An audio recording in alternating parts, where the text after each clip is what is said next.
Hello everyone and welcome back to Programming in Access 2013. My name is Steve Bishop and today we're going to be talking more about VBA or Visual Basic for Applications. And more specifically today we're going to be talking about evaluating expressions.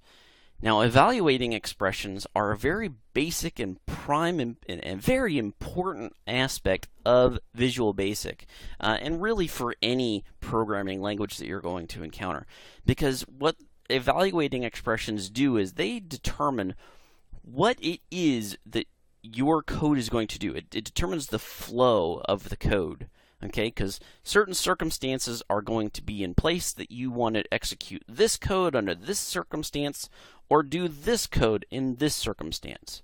So that's what evaluating expressions are for. And today we're going to be covering the if statement. Now the if statement evaluates two values to see if the expression is true or false. All right? And that's really strictly all that the if statement does. It's going to evaluate two different values, and based upon the evaluation of those two values, it's going to return a result of either true or false. And that's it. No other values, just true or false. Now, these are what we call operators. And you may recognize these from algebra if you took algebra or pre-algebra, or really some remedial math sometimes has some of these things too. And I'm just going to go over these signs real quick because they probably don't look exactly like what you're used to, but you'll understand these here. The equal sign is pretty obvious. I think everybody knows what equal sign is. Okay? So we're going to say value 1 is equal to value 2. This means not equal to. Okay, this is the way that VB is going to do. This is the operator of not equal to. So it's the counterpart to equals is not equals. Then of course we have the greater than sign. So we're saying if value 1 is greater than value 2, then we have the less than sign, which is value 1 is less than value 2. And then we have the greater than or equal to sign. So we're saying value 1 can be greater than or equal to value 2, and this would still result in a true statement if that's the case. Then we're saying value 1 is less than or equal to value 2. So we're saying, make sure that value 1 is less than all the way up to being equal to value 2, then that would return a true result. You can also use the and or in order to evaluate other criteria. So you can do something rather complicated. You can say, so like we could say a range of different values, numerical values, because we want to say, what if we want to make sure a value is greater than 10, but it's also less than 6. Or, no, that wouldn't make sense, would it? Less than 10 or greater than 6. So that would give us anything between 9, 7, and 8, right? We would have 9, 7, and 8 would all be true. So ands and ors are very important to being able to determine some different statement, some different results in our if statements.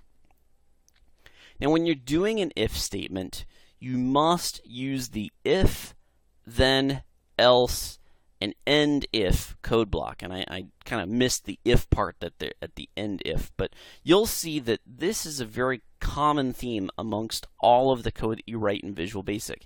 You must have some sort of end statement on it, and it's going to begin with the if first, and then you're going to have the then and the else, but the end is always going to be at the very end of your code block.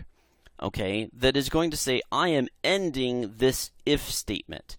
And that will be end, and then you'll see if at the end there. And it'll make more sense when we write it out. But this is a very common thing you will find on all of your code.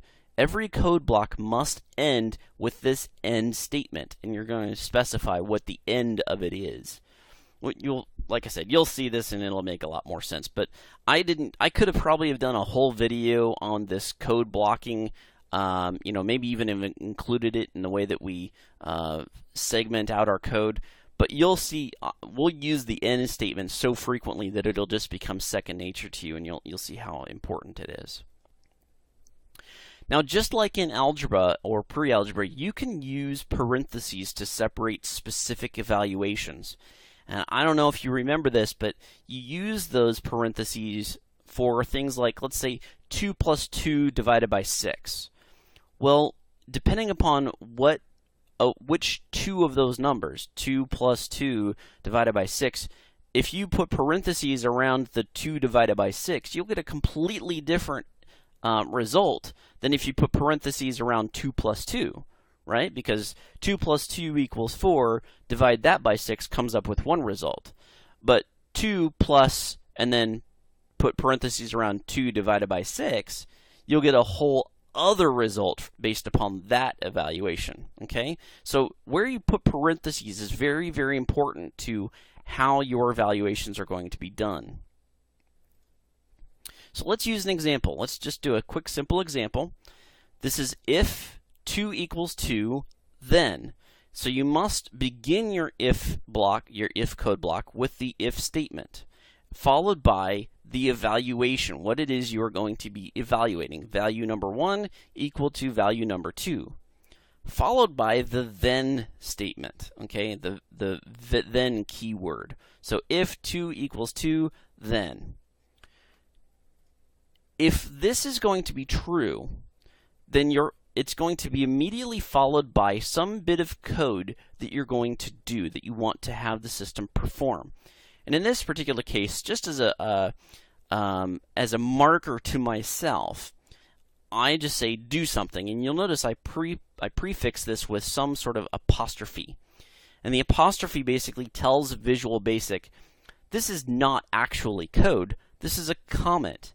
This is something specific that I'm going to read as the coder, but is not an actionable item. It's not something that the code is supposed to actually be doing. Okay?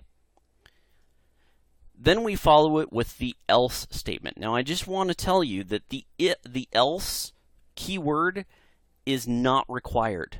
You do not need to have an else block. You could specifically do just if 2 equals 2, then do something, and then you could do the end if. That could be the end of your statement. You don't need the else statement. All right, then we're going to follow that, of course, up by some sort of code to do.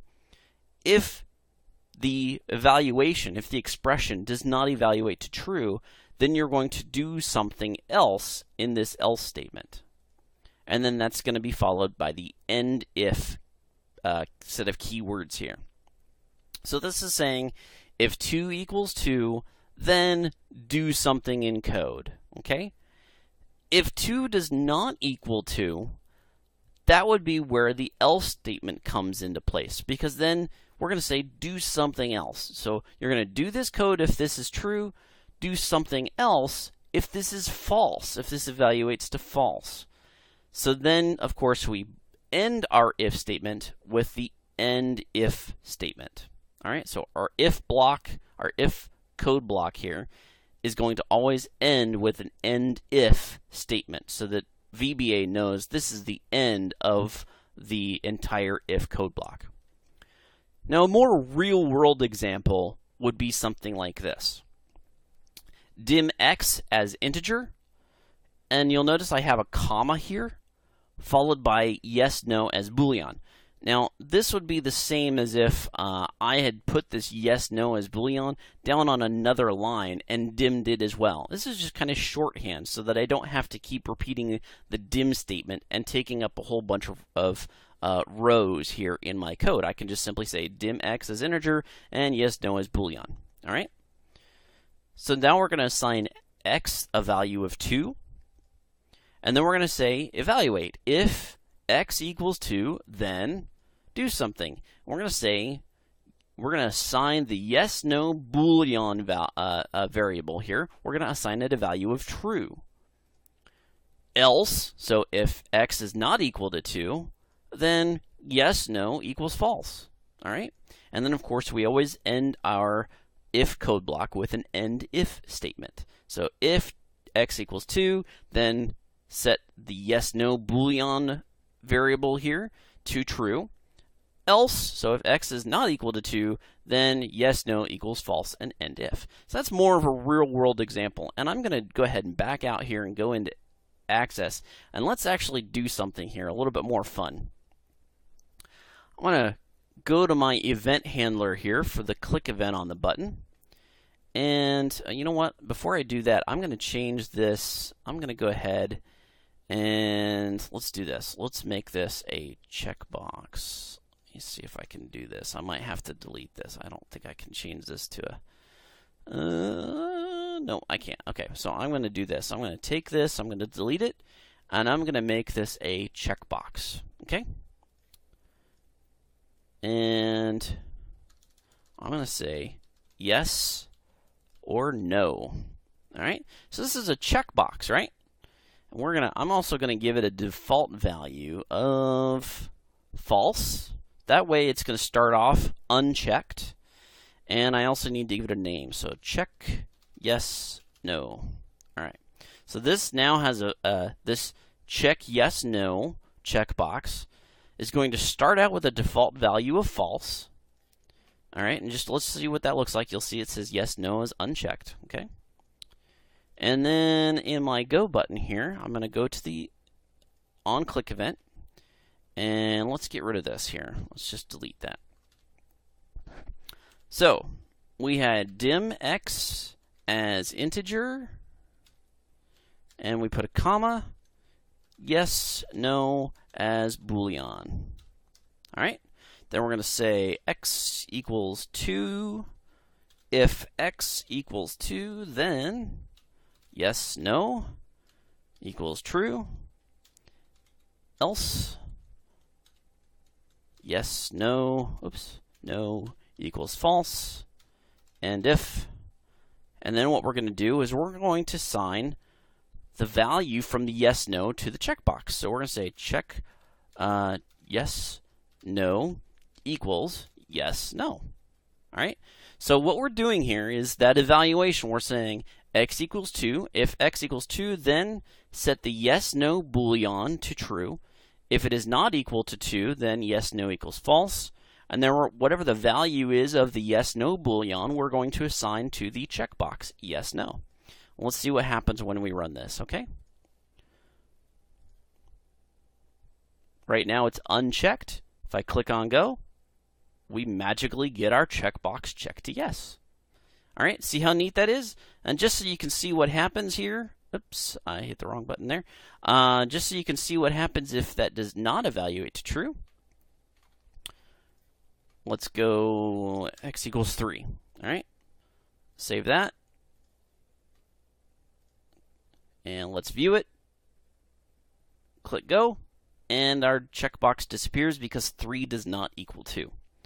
All right, we're going to get a little bit more in depth into some of these evaluations. Clearly, we haven't gone over everything about the if and if statement. We're getting a little bit more complex here with some of the design pattern, and I hope to see you in the next video.